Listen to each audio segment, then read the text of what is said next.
Hi friends, series of మిస్టేక్స్లో mistake number 6 capital gain transaction మన ఐటీఆర్స్లో ప్రాపర్గా మెన్షన్ చేయకపోవటం. క్యాపిటల్ గెయిన్స్ దేనికి వస్తాయంటే మీరు షేర్స్ అమ్మినా, డిబెంచర్స్ అమ్మినా, ల్యాండ్, బిల్డింగ్స్, గోల్డ్ అమ్మినా కూడా క్యాపిటల్ గెయిన్స్ వస్తాయి. చాలా మంది గోల్డ్ అమ్మితే క్యాపిటల్ గెయిన్స్ ఉండవనుకుంటారు, గోల్డ్ కూడా క్యాపిటల్ గెయిన్స్ ఉంటాయి.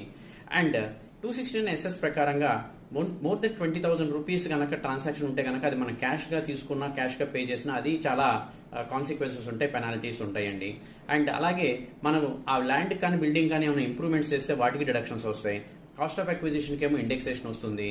అండ్ కొన్ని రకాల అసెట్స్లో మళ్ళీ రీఇన్వెస్ట్ చేస్తే కనుక సెక్షన్ 54 కింద ఎగ్జామ్షన్స్ వస్తాయి. ఈ వర్కింగ్స్ అన్నింటినీ ప్రాపర్గా మెన్షన్ చేయకపోవడం వల్ల హ్యూజ్ అమౌంట్ ఆఫ్ ట్యాక్స్ వస్తుంది. అండ్ సేల్ చేసిన తర్వాత కంటే ముందే కనుక మీరు చార్టర్డ్ అకౌంటెంట్ని కన్సల్ట్ అయితే కనుక మీకు అడ్వైజ్ ఇవ్వడం జరుగుతుంది. 50 lakhs మించి కనుక మీరు పర్చేజ్ చేస్తుంటే కనుక టీడీఎస్ కూడా డిడక్ట్ చేయాలి. సో కొన్ని రకాల డీటెయిల్స్ మీకు డిస్క్రిప్షన్లో ఇచ్చాను. For more details consult the chartered accountant. Please subscribe to our channel.